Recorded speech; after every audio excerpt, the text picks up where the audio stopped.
one more important topic students, that is gastrointestinal agents. Gastrointestinal agents समझने से पहले हमको हमारा जो जीआई ट्रैक है वो क्या है वो देखना पड़ेगा, राइट। उसके कॉन्स्टिट्यूएंट ऑर्गन में क्या क्या जीआई, पूरे जीआई ट्रैक के अंदर कौन कौन से ऑर्गन आते हैं वो हमको देखना पड़ेगा।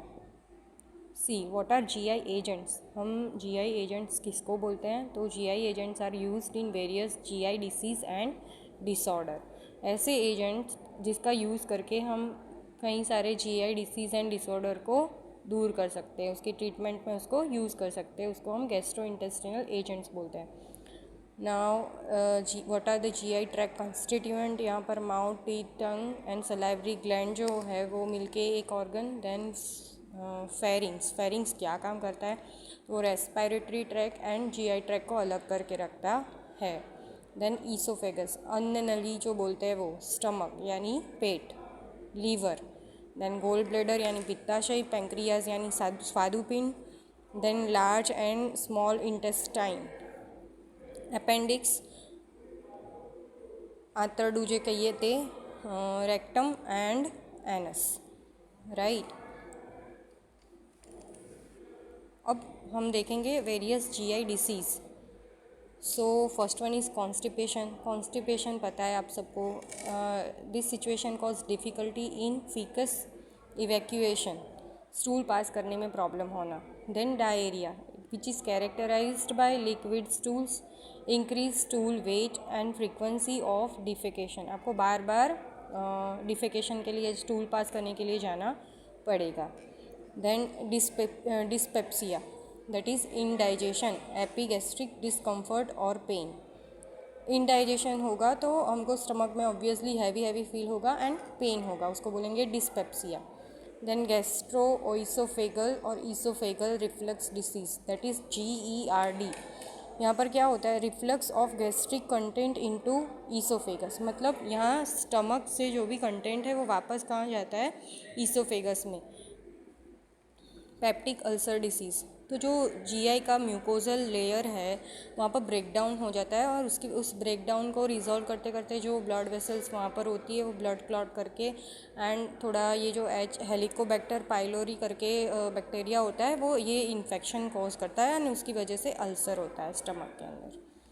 Then next condition is achlorhydria, या यहाँ पर क्या होता है? Complete and partial loss of gastric mucosa to release HCl। Gastric mucosa है वो स्टमक के अंदर HCl रिलीज़ करने के लिए रिस्पॉन्सिबल है, लेकिन इनका लॉस हो जाने की वजह से, इन सेल का लॉस हो जाने की वजह से HCl रिलीज़ नहीं हो पाता स्टमक में, उसकी वजह से भी डायरिया और बाकी सारी प्रॉब्लम्स होती है।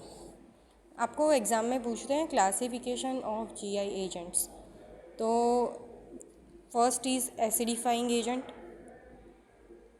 तो ये क्या करते हैं? अगर HCl हमारी बॉडी में नहीं बन रहा है, ये बाहर से देते हैं तो HCl बनना स्टार्ट हो जाता है स्टमक में, बॉडी में नहीं, सॉरी, स्टमक में। देन एंटासिड, एंटासिड मतलब जो एसिडिटी इंक्रीज़ हुई है इसको डिक्रीज़ करने के लिए जो कंपाउंड यूज़ करते हैं उसको हम एंटासिड बोलेंगे। Aluminium hydroxide gel, magnesium hydroxide etcetera. Then cathartics जो डिफिकेशन, स्टूल पास करने में प्रॉब्लम हो रहा है उसके लिए, कॉन्स्टिपेशन के लिए यूज़ करते हैं, उसको हम कैथार्टिक्स बोलते हैं। उनके एग्जांपल है magnesium sulphate as well as sodium orthophosphate, kaolin and bentonite.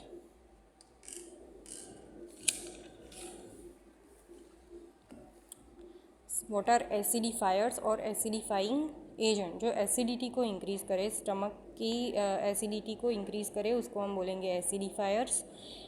4 types के होते हैं। गैस्ट्रिक एसिडिफायर जो स्टमक में HCl इंक्रीज़ करता है, यूरिनरी एसिडिफायर जो यूरिन की pH डिक्रीज़ कर देते हैं, मतलब यूरिन को एसिडिक बनाते हैं। सिस्टेमिक एसिडिफायर वो ब्लड को एसिडिक बनाते हैं। And acids as pharmaceutical aids, तो फार्मास्यूटिकल प्रिपरेशंस के लिए जो बाहर से एसिड यूज़ करते हैं ऐसे उसको बोलते हैं acid as pharmaceutical ads.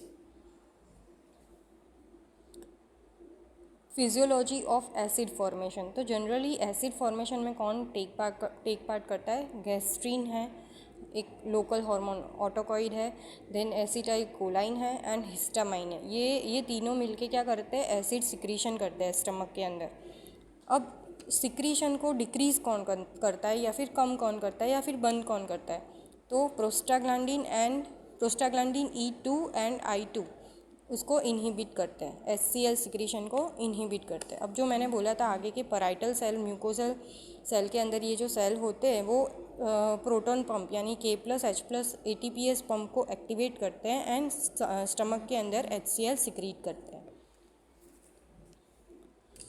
What are the symptoms of achlorhydria?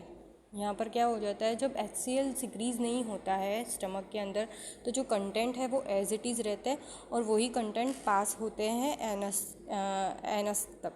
तो इसकी वजह से ही माइल्ड डायरिया हो जाता है, फ्रीक्वेंट बाउल मोमेंट जो मैं बोल रही हूँ कि डायरिया जैसा हो जाता है। देन एपीगैस्ट्रिक पेन, अब स्टमक का कंटेंट डाइजेस्ट नहीं हो रहा है प्रॉपरली तो स्टमक भी भरा भरा रहेगा, तो इसीलिए स्टमक के अपर पार्ट में पेन रहता है।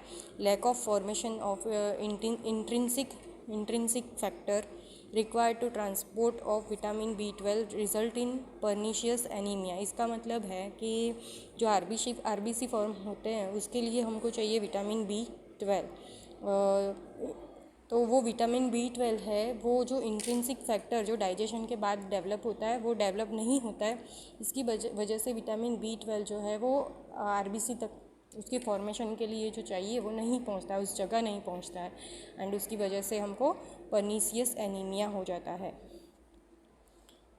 ऑफिशियल प्रिपरेशंस जो अवेलेबल है एसिडिफायर्स एज एन एसिडिफायर वो IP 2007, BP 2007 and USP 32 NM 27 में है।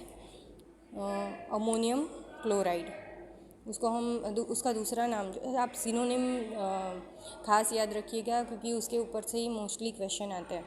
That is muriate of ammonia और साल अमोनियक। फॉर्मूला NH4Cl आप स्टैंडर्ड याद रख सकते हैं तो गुड। मोलिकुलर वेट, प्रिपरेशन, हमको अमोनिया चाहिए एंड क्लोराइड चाहिए, तो अमोनियम हमको अमोनिया से मिलेगा एंड क्लोराइड HCl से। Ammonia hydrochloric acid, purification after evaporation and decrystallisation NH4Cl बनेगा, that will be of ammonium chloride. Second जो प्रिपरेशन है वो sodium chloride and ammonium sulphate का रिएक्शन होके Na3HCl एंड Na2SO4 बनेगा और अगेन ये जो Na3 एंड HCl है वो रिएक्शन करके NH4Cl यानी अमोनियम क्लोराइड बनाएंगे। दीज आर द प्रॉपर्टीज़ कि वो वाइट कलर का है एंड उसका सॉल्यूशन न्यूट्रल है।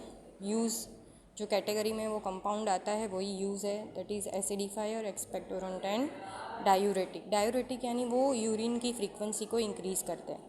नाउ ऐसे प्रोसीजर, आपको 0.1 ग्राम NH4Cl लेना है, उसको डिज़ोल्व करना है 20 ml वाटर के अंदर।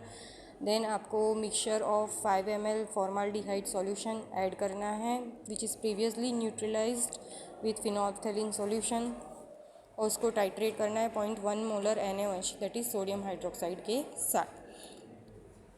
ये इक्विवेलेंट फैक्टर है जो आप याद रख सकते हो तो वेल एंड गुड। रिएक्शन क्या है, NH4Cl प्लस वाटर मिला के NH4OH एंड HCl बनाते हैं। यहाँ पर ये है कि जितना HCl बनता है उतना ही NH4OH बनता है। जब हम फॉर्माल्डिहाइड डालते हैं तो उसका रिएक्शन होता है NH4OH एंड फॉर्माल्डिहाइड उसका रिएक्शन करके हेक्सामाइन बन जाता है। और जो बाकी HCl है जो हमने यहाँ देखा कि NH4Cl एंड वाटर का रिएक्शन हो गया NH4OH एंड HCl बनता है, इक्वल अमाउंट में होता है, ये तो यूटिलाइज हो गया। तो ये जो HCl बच गया ना उसका टाइट्रेशन होता है 0.1 मोलर NaOH के साथ, राइट। एंड वही हमको इंडिकेट करेगा कि NH4Cl उस सॉल्यूशन के अंदर कितना है, क्योंकि जितने मोल इसके डेवलप होते हैं उतने ही NH4OH के डेवलप होते हैं।